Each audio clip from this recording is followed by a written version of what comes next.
everyone, and welcome to Dallas Hoops Fancast. I'm your host, Sydney, and I'm here with my co-host, Martin. Hey, guys.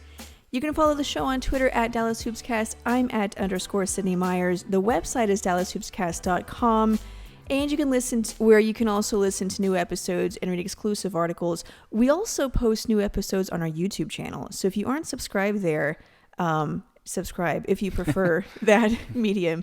The channel is called Dallas Hoopscast if you prefer YouTube, if that's the easiest way for you to listen. Okay, we have a lot to talk about because we just found out today that the trade moratorium officially ends tomorrow. That's Monday at 11 a.m. Central Time. So the Mavericks have already been linked to some trade targets.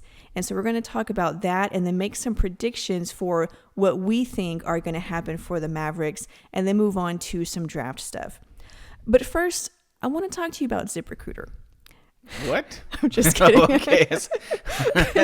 No, we don't have ads on this show. Yeah, that's why I was a little thrown off. I was like, when did this start? I got you. I got you.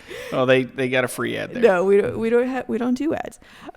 Okay, so let's get into the trade predictions first, and then we'll do the draft stuff later on.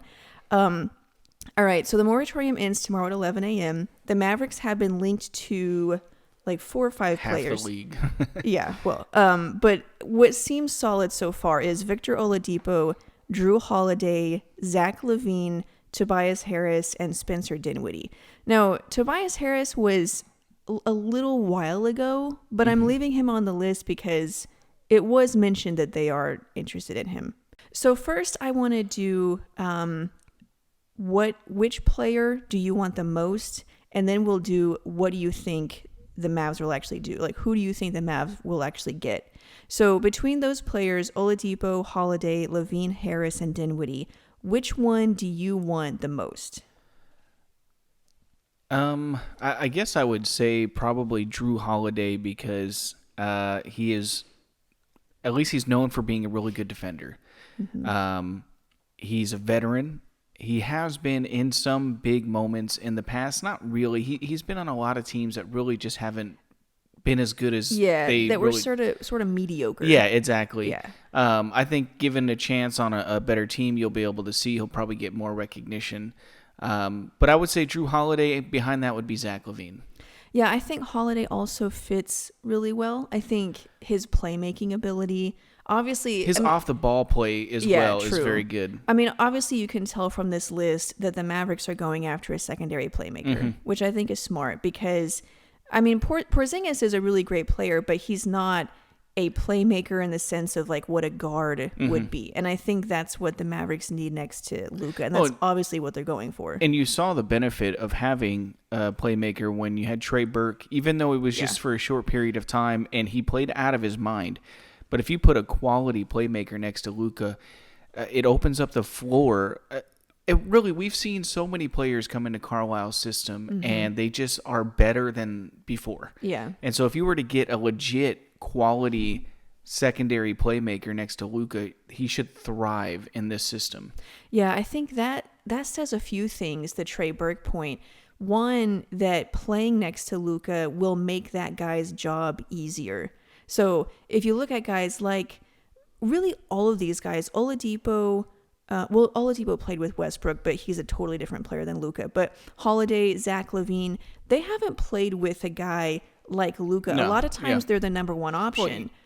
And so you can see how playing with a guy like Luka, how that can make his job easier. If Trey Burke was able to do that, imagine if it were Jrue Holiday or Lavine. Yeah, and I think any player right now that's playing with Luka is just better just because of Luka being on the court. Yeah. Tim Hardaway, I know his points per game he's not averaging 20 points per game like he did in New York. His efficiency. Exactly. His efficiency, the impact his points have on the game, they actually contribute to winning basketball. And so I think putting a Lavine, a Jrue Holiday, a Victor Oladipo into that system, who is proven, is a more proven player than Trey Burke. Yeah. They'll be able to thrive. Trey Burke is not as good as he was with Luka. He played in those last 5-6 games the way they thought he was going to be when he got drafted. Exactly. Yeah. And so I think playing with Luka will make that player's job easier.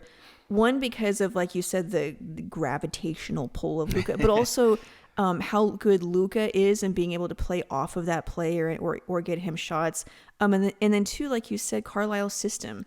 Again, going back to these guys, Zach Lavine's never played really in a system like the Mavericks have, or with a coach like Carlisle. And I think he's had like 4 different coaches. Yeah. So he needs some stability. He needs some legit coaching. He seems to be coachable. Yeah. Now, he didn't get along well with Jim Boylan. Yeah, but who did? Yeah, but I mean, honestly, sorry, I'll let you finish. Yeah, the guy didn't even call a timeout when he had an injured player. The opposing team had to call a timeout. So there was the Mavericks. Yeah, and for him to get through the Jim Boylan era without a lot of controversy, I think it shows that he's more mature than it appears. Yeah, that's what I was going to say is, like, think about all the stuff that came out that we heard about Jim Boylan and just crazy things that went on. And yet I never really heard a whole lot of trouble from Zach Lavine. Mm-hmm. Like, yeah, there was the time when Boylan called a timeout with 10 seconds left when they were down by like 20. And Zach Lavine, they showed him on the bench and he was like, what? I mean, yes. Well, because it was stuff dumb. Like that. Yeah, but he let it leak a if little that's bit. the worst that we ever saw or heard about Zach Lavine, and I mean, other things behind the scenes that we don't know who did or said what, but you know, for him to come out of that with no major drama or damage to his reputation, I think he handled that situation really, really well. And everything that I hear about Lavine and see about him, like you said, I think he's a good person and I think he's a good player, and that's hard to come by, that combination. Did you already answer your question on who I didn't you answer think? it. I mean, who you want? Would Zach Lavine be the guy that you want the most? So I think I'm with you that I think Jrue Holiday is the best fit. I mean, don't get me wrong. I love Zach Lavine, and like you said, he would be my second option, I think. But Jrue Holiday, I think because of his defense, that would help the Mavericks more than Zach Lavine obviously isn't adding anything on defense. Yeah, and I think Lavine, the thing with Holiday can produce, his points I think mean a little bit more. Because he has had seasons where he was on winning teams and he was still averaging about 20 points a game. Lavine may be averaging 25.5 points a game on pretty good efficiency, but you don't know what that's going to translate when he gets to a really good team. Yeah. So he may very well contribute just as well, maybe 20-point scorer. His efficiency goes up because he's in a better system.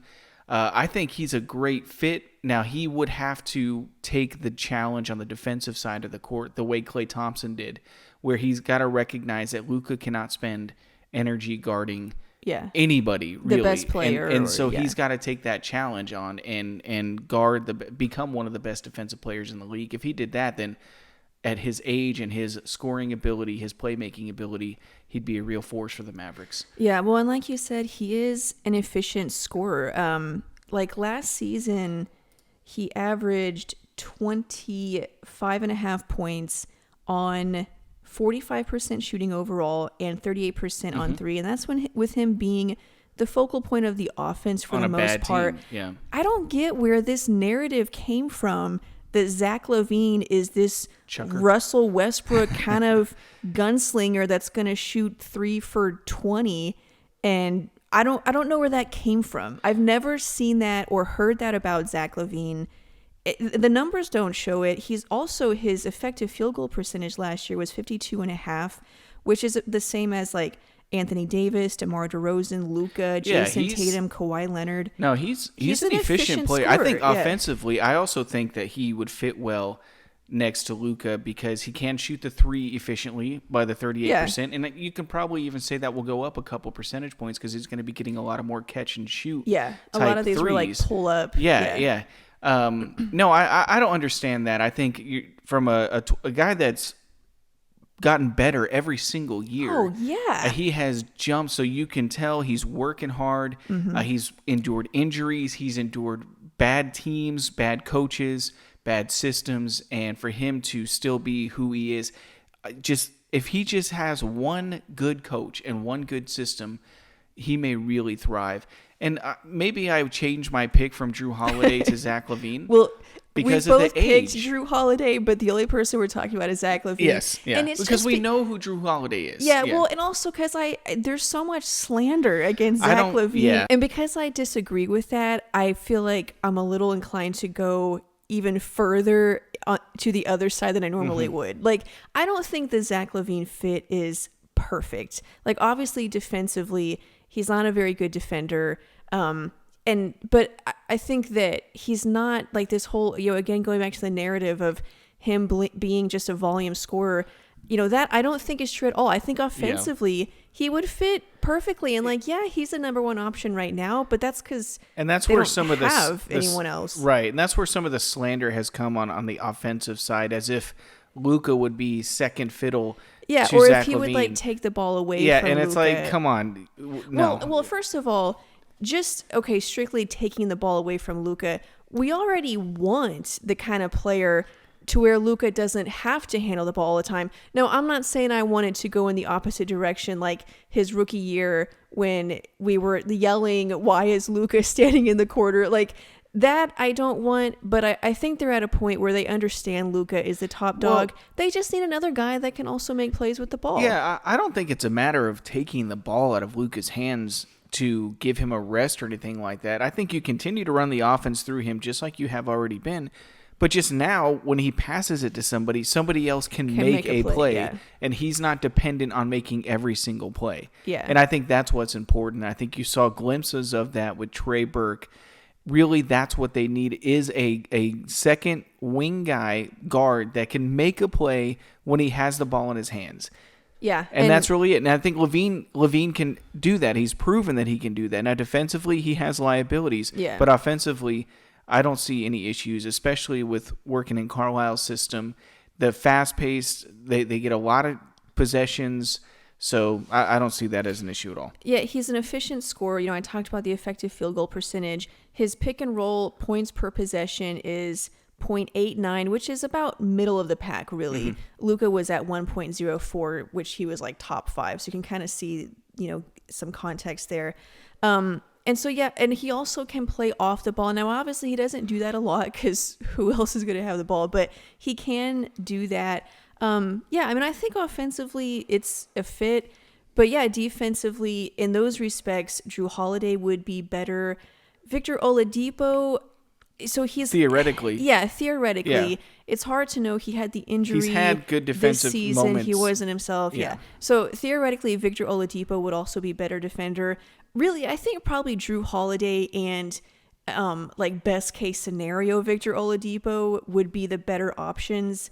I really like Zach Lavine, but I don't want to get, obviously I think defense is something they need help with. So I think I'm with you that the guy I would prefer is Jrue Holiday or Victor Oladipo. Next question was, who do you think the Mavs will actually get? So what do you think is actually going to happen? Well, I think they're going to be more of a benefit of another team getting one of those guys. They just don't have any assets to give away other than their first round pick and then their early second round pick. This year's drafts is really their only main assets. Now, Tim Hardaway would become an asset if he opts in. And really, even if he opts out, if he opts out and they re-sign him, he's still an asset because a team will take Tim Hardaway on a team-friendly deal that's also, paying him for what he's worth. Or say he opts out and they do a sign-and trade. Yeah. So that is really their only assets, and I don't think that's enough to land you a Jrue Holiday or a Zach Lavine. Yeah. So I think they're going to benefit more from being a facilitator, getting a guy like a Tobias Harris who the Sixers maybe need to unload. And nobody wants to really take that contract, so the Mavericks will take it to help the Sixers do a trade for a Jrue Holiday or something like that. Yeah, I think any trade the Mavericks do is going to center around Tim Hardaway Jr. and their the 18th pick. Yeah. And then anything else outside of that is going to depend on the team. So maybe that team wants Jalen Brunson, or maybe instead they want Dwight Powell, or instead they want Dorian Finney-Smith. Or Maxey. Yeah. Neither one of those guys are like the centerpiece of a trade. But if you're getting Hardaway in the 18th pick, maybe you can also talk yourself into, well, Brunson is a young prospect who was solid his rookie and all that. So, but I think, like you said, it's going to be Hardaway Jr. and what is he good enough to get? And really, you got to be helping another team to make another trade that they want to make. Like again, the Sixers, let's say they need to make, or they want to make a deal, but they can't make it work because they have Tobias Harris, huge contract. So they will say, hey, well, we have an opportunity to trade for Jrue Holiday, but we got to unload Tobias Harris. Find a team that will take him. I think the Mavericks would be that kind of team and that was just one team, the Sixers. Yeah. I think there's a bunch of other teams out there that the Mavericks can help be that facilitating team. Gordon Hayward, for example. If the Celtics wanted to make a deal. To get Chris or the Paul, Suns. maybe Kelly Oubre. Yes, I think that's where the Mavericks will benefit. So you don't think that a trade package with Hardaway, like that, straight up, that's a trade the Mavs do on their own without being a facilitator? I just don't know if the piece... I mean, I don't know. I mean, I just think that trading Hardaway and a first overall pick, is that person going to be that much better than Hardaway? Yeah, I think it's probably enough to maybe get Victor Oladipo if he really does just really want out. $30 million is really an asset trade piece, because then that is expiring, and so now you have cap space going into next summer. So they're not just going to give Oladipo away. Now, if he had 2 years left, it's a completely different story. But the fact that his $30 million is expiring, and that team can go into 2021 with $30 million falling off their books, to me, that makes him a lot more valuable, because now it's a really low risk, high reward. Because what if he's back to the old Victor Oladipo? Well, you can just re-sign him. Well, and that's one thing, when I was talking about Oladipo, is like, what kind of player is he going to be? And that might affect his trade value too. Well, possibly. But to me, his expiring deal is more attractive than anything else, because you can get him. Let's say he's not the same guy. Mm-hmm. Okay, so what? You got 30 one and done. Yeah. But then if he is any good, then you can keep him if you want to keep him. Yeah, I think that the Mavericks, they have been more aggressive lately in getting guys. Mm-hmm. And like for a long time it was they were waiting for free agency. They would never make big trades or sign these players, but they were aggressive to get Luka, and then they were aggressive to get Kristaps Porzingis. So this trade deadline this offseason might be a little different than it has been in the years past. Yeah, I think there's a lot of, ideas that they were going to wait for next summer because Giannis. Yeah. But I think they're starting to recognize they don't have to do that. Yeah. Like, they have one of the top 5 players in the league. They have a future MVP, perennial all-star on their team. So they can go ahead and just start. Now, if they happen to get Giannis, great, but they're not going to waste another season of Luka's career. First of all, Luka's not going to want that. Yeah. Like, he doesn't want to go into next season being a 7th seed. He wants to compete. So do what you can this offseason. Yeah, that whole, I was on another podcast, the Pick a Side podcast, and I was talking about free agency and stuff, and I said that the Mavericks don't even need Giannis, and somebody was like, that was the stupidest thing. It was, and I didn't mean, obviously Giannis makes them better, but if you're talking about what moves do we need to make us contenders, I don't think you need Giannis to be a contender. Of course he makes you a contender. He makes you a dynasty. Yeah, but I think having Luka and Kristaps, and then making other moves, those things make you contenders, starting with Luka as an MVP candidate. So, yeah, Giannis would make them so much better, but, the 0.05% chance that you get him, and then you're passing up all these other guys that will also make you contenders because you have Luka already, then Jrue Holiday makes them contenders. Yeah. And so if you have a chance to contend next season, worry about next season. Yeah. If you have the season after. But if you have a chance to contend this upcoming season, go for it. Yeah, and I also don't understand.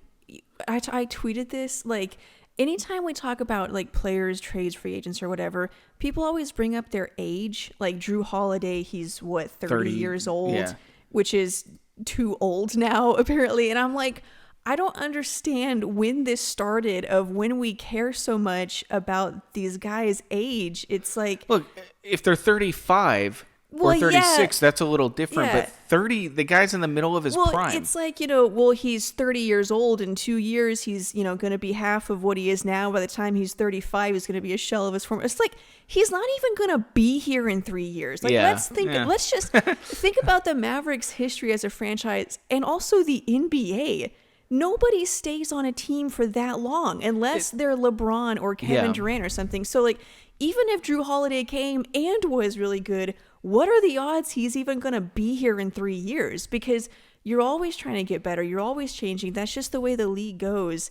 If he can help you win this year or next year, you get him. Yep. Yeah. Agreed. So, yeah, the age doesn't bother me for any of these players. I don't even know if I mentioned Spencer Dinwiddie. He's another guy that the Mavericks have been connected to.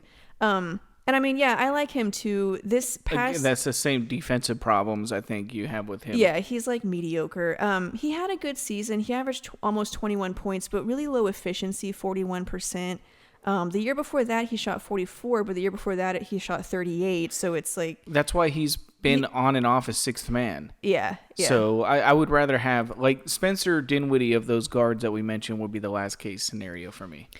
Yeah, I think my number one that I would want... You know, honestly, I wouldn't be upset with any of these guys. No. I don't even know if I could pick a number one. Between Jrue Holiday, Victor Oladipo, and Zach Lavine, obviously...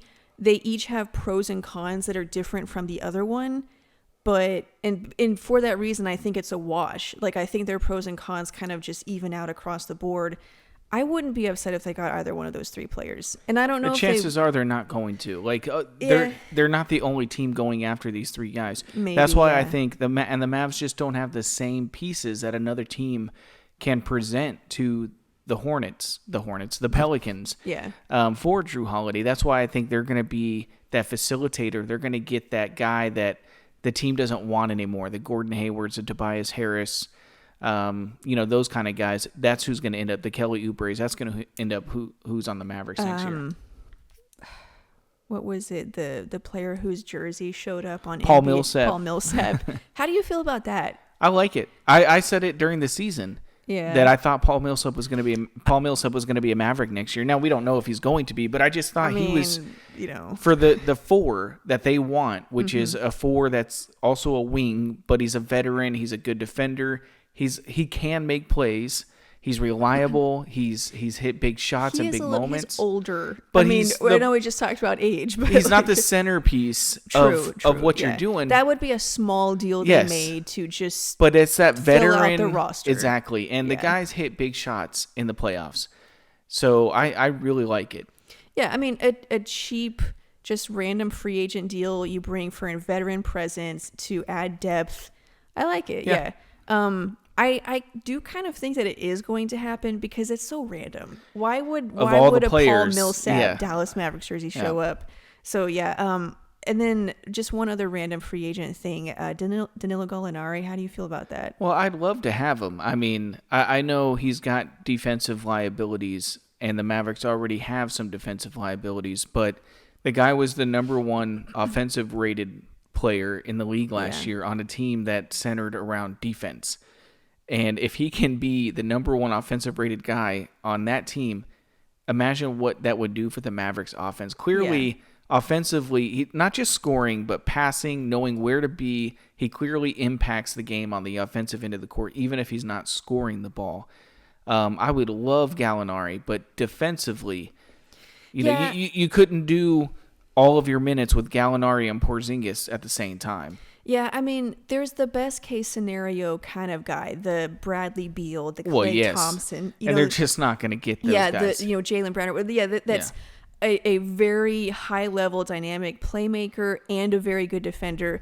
And yes, the Mavericks probably do want a guy like that, but who's available? Yeah. Who can they get? Will they have to live with some deficiencies? I think so. And I'm not saying you make a bad deal because you're desperate, but if that guy is available and you feel like we can live with that, we can, make whatever other moves, I think you do that. And the goal is to improve every year. Yeah. So next year's team isn't going to be the team for 10 years. Yeah, you and just want to be better. You get an asset and you can make a trade or something. You want to be better next year, and then the year after that, and you'll start getting more and more players that want to come to Dallas, but I just don't think they have enough assets to get. Of course, I didn't think they had any assets to get Porzingis. Well, here's a note. Danny Green apparently is going to be traded along with the Lakers' first-round pick, which is number 30, to the Thunder for Dennis Schroeder.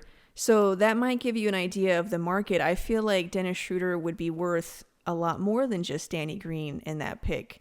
So maybe, a little surprising, yeah, to be honest with you. But they probably wanted the first round pick. I wonder if it's a higher first round pick because of a trade or something in the past. Yeah. But I mean, I don't know. That might give you an idea of like what the market is, because really the market determines the value. Well, and again, this is where I was saying that they may have done that to facilitate another trade. Maybe they did that to get Danny Green because the Suns wanted Danny Green with Chris Paul. That's what I was thinking. They might use it to sweeten that deal. And so that's, again, where the Mavericks would be the beneficiary. Like the Lakers, they got Dennis Schroeder for basically nothing. Would you take Danny Green? No, no, because the $15 million, and I'd rather just stick with Tim Hardaway. And Danny Green found himself not playing a lot in the playoffs. What if you could keep Hardaway and get Danny Green? I mean, I guess you do it, but I just don't think he moves the needle at all for the Mavericks. Interesting. I say that as he's won his 4th championship, or however many he's won. Danny Green doesn't chase rings. Rings chase Danny Green.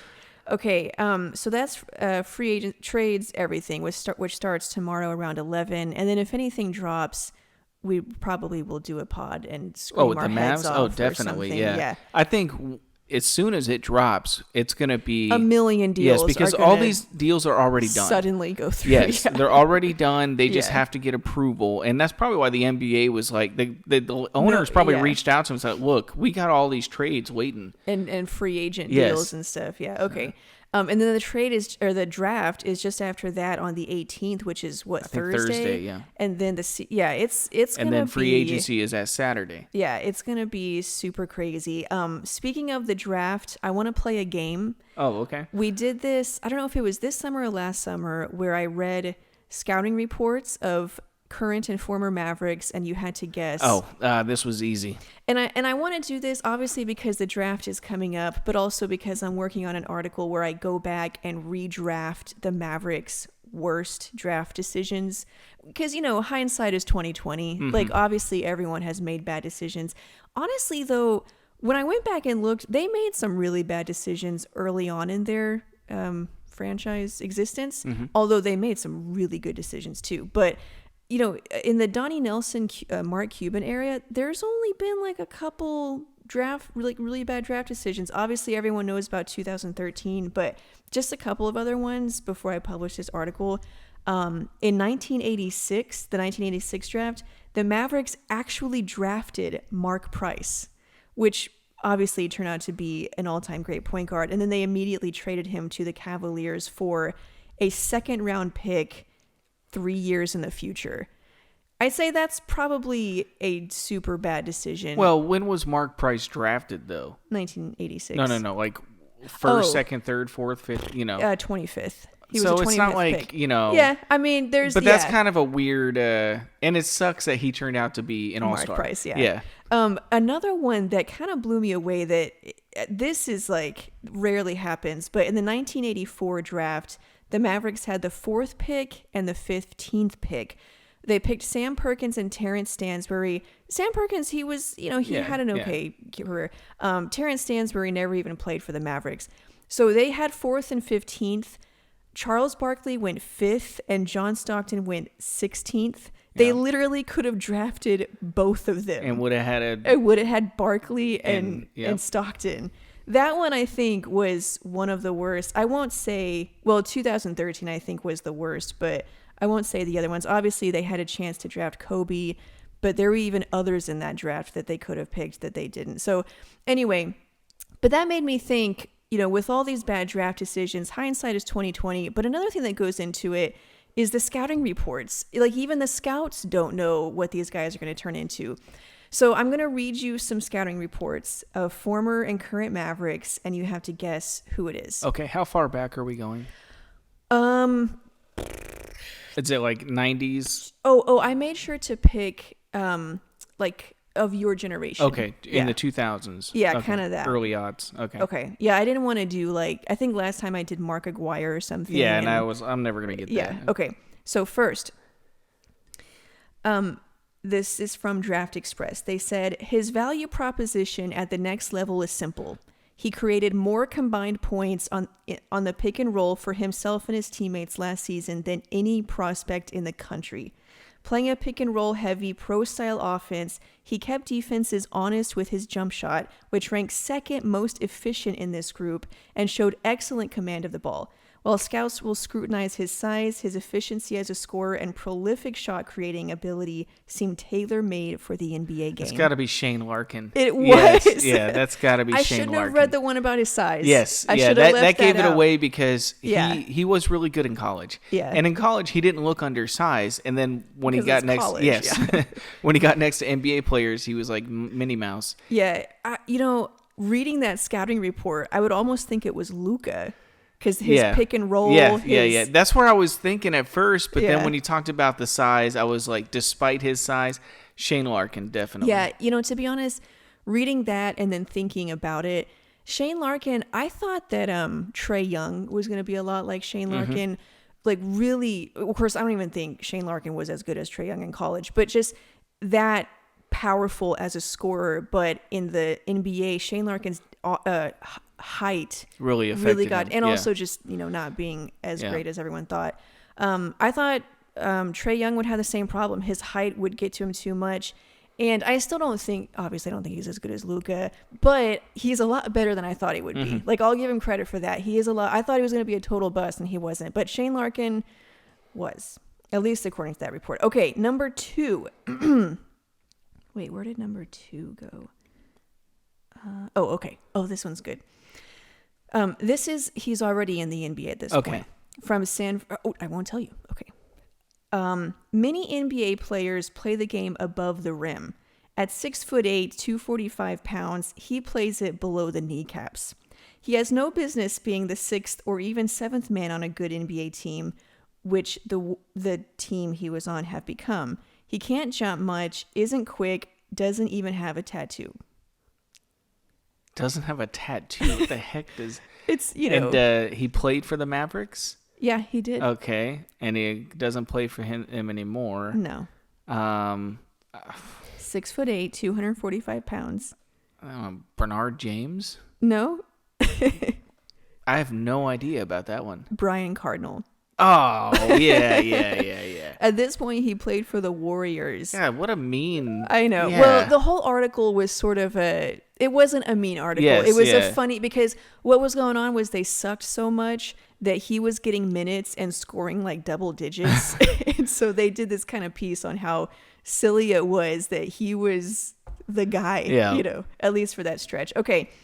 Number 3. Where's number 3? Okay. This is from SB Nation. If he were a one-and-done college player like his contemporaries, he might be in the conversation as the first pick.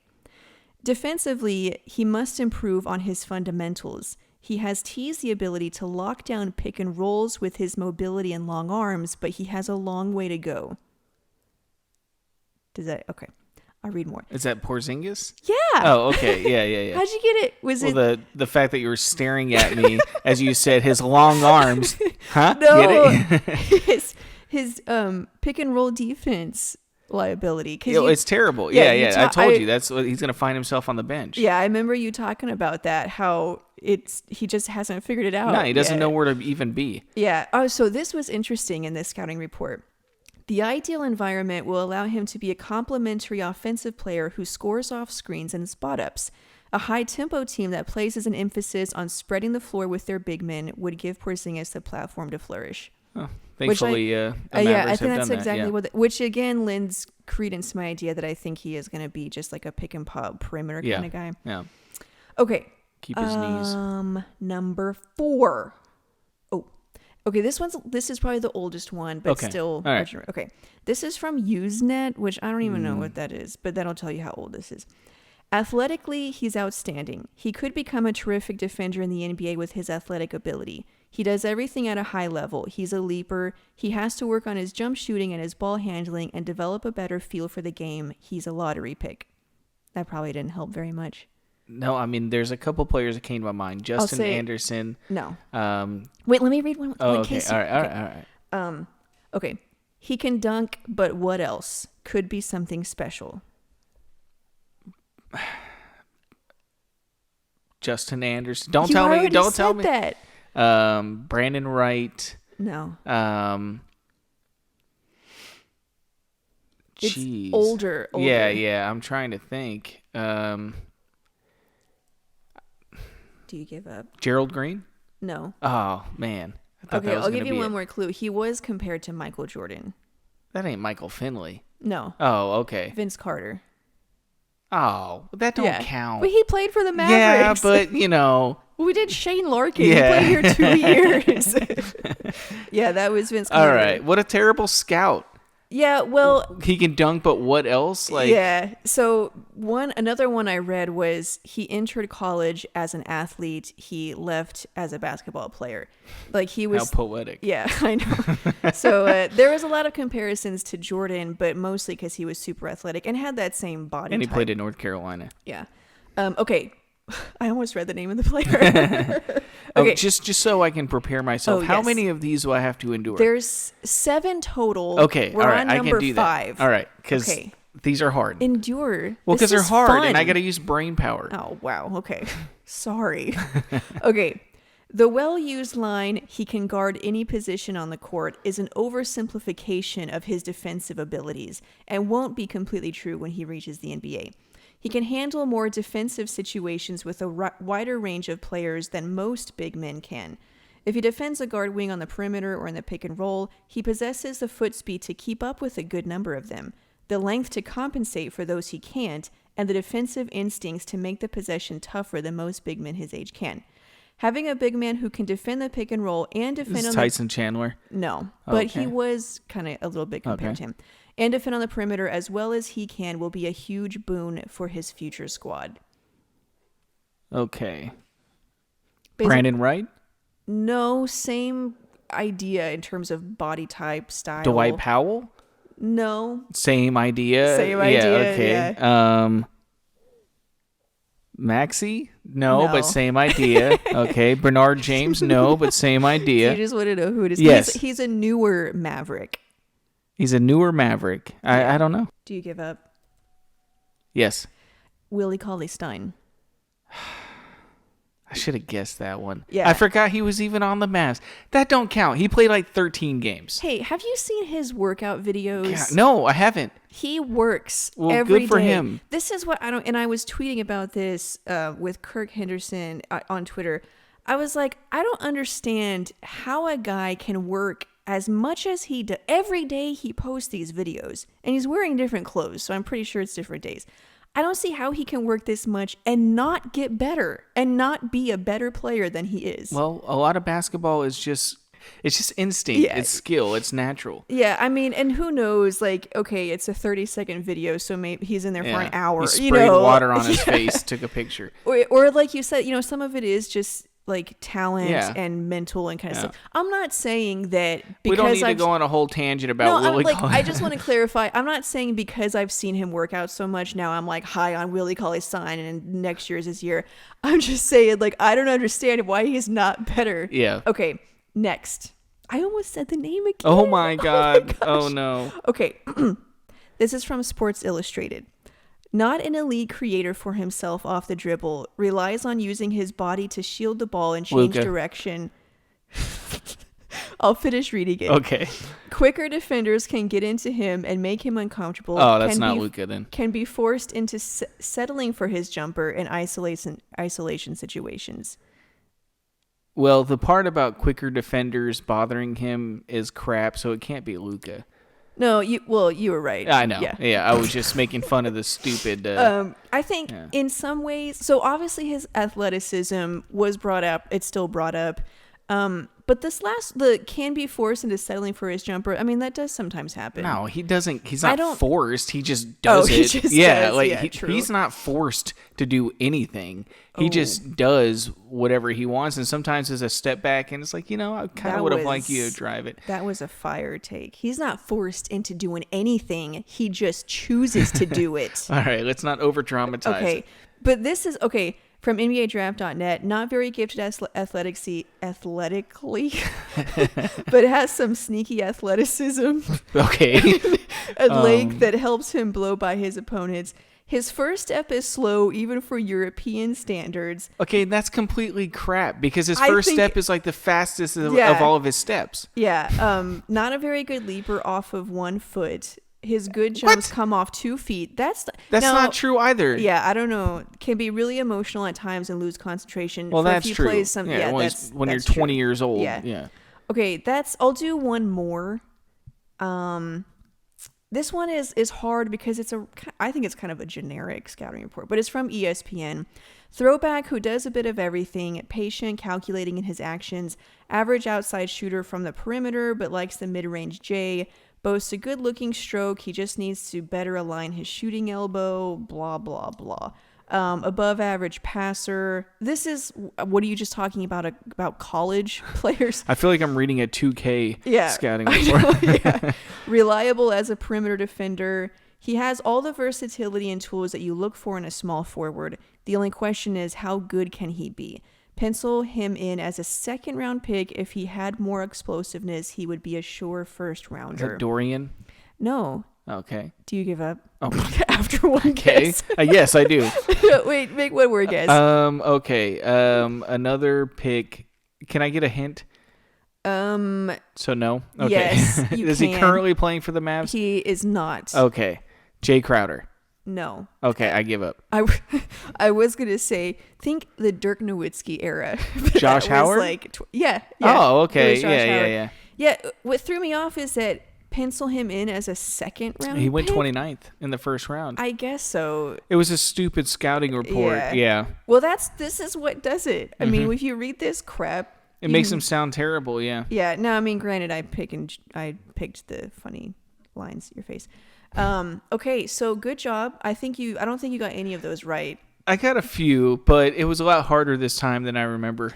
Yeah, I want to do it again. We're going through a lot of players now, so eventually I'm gonna run out. But that just shows these scouting reports. When you talk about the draft and 18th pick or 7th pick, or this is a deep draft, sometimes you can tell this draft is probably going to be good, but the individual players, it's so hard to know. And rarely does a draft come along where Luka is in it, where it's know. Like 1 out of every 10 years is where you get legends and Hall of Fame type players.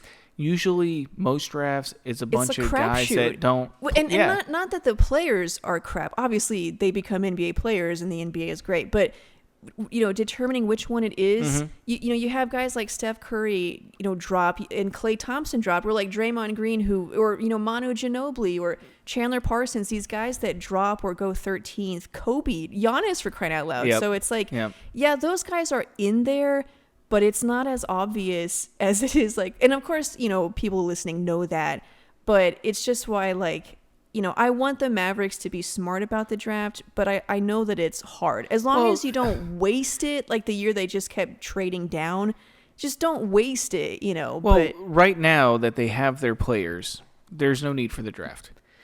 Every year's draft pick is an asset to trade for a player that we know that's already good.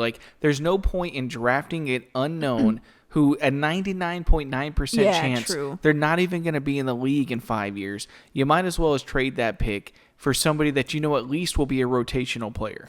Yeah, I mean, it's so again, working on this blog post, there are some, when they had the 25th pick, and got Mark Price, or when they had the 26th pick the year they won the championship and had a chance to get a really good player who I talk about. It's easy to say that, but that's the one player. It's not like there were 5 players in that range they could have picked one. What are the odds that they would have picked that one guy? It's not now. Okay, in 2013, that was unforgivable. There was, but again, we say that all the time. Yes, the Mavs wanted, or Donnie Nelson wanted Giannis. But it's not like he went first overall. He went in the mid-teens. True, so but if they had just picked anyone, yes, it would have been that's true. They happened to pick the one guy who did, I'm not going to let you finish. Okay, but all right. Well, I'll talk to you later then. In that range, okay, they picked 13th, and they drafted Kelly Olynyk, and then they eventually traded down and down and down. But at these picks originally, and then when they traded down to, they could have picked Giannis, Dennis Schroeder, Tim Hardaway Jr., Reggie Bullock, Rudy Gobert. All of these guys were available in that range. And so like literally just pick anybody. Keep Kelly Olynyk for crying out loud. They left that draft with Shane Larkin and Ricky Leto. You know, it's like, and you could have had, it's not even just Giannis. It was like anybody in that range would have been fine. The only reason they wanted Larkin was because of Barea. They had a short guy like who Barea. was good, and they were like, well, if Barea can develop in our system, then any short guy can. It's like, Barea was an anomaly. Like, if Barea were 6'3", he'd be a Hall of Famer. Yeah. You know, so anyways, that's my 2 cents on the Barea thing. Anyway, so the article will be up, and then you can see the full list, and then the draft is coming up. I don't know what the Mavs are going to do. I would be surprised if they kept their pick. I have a feeling they're going to package it. Yes. But if they can't trade it, they might keep it and and draft somebody. No. There is no need. Like, absolutely none. It.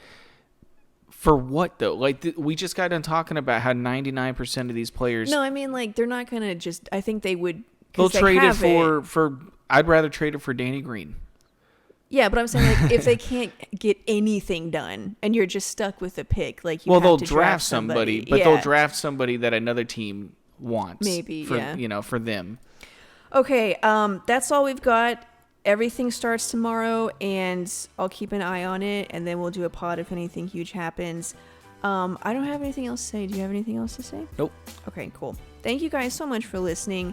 Thanks for following and subscribing. You can leave a review on Apple Podcasts. We really appreciate the support. And we'll see you guys in the next episode. Bye.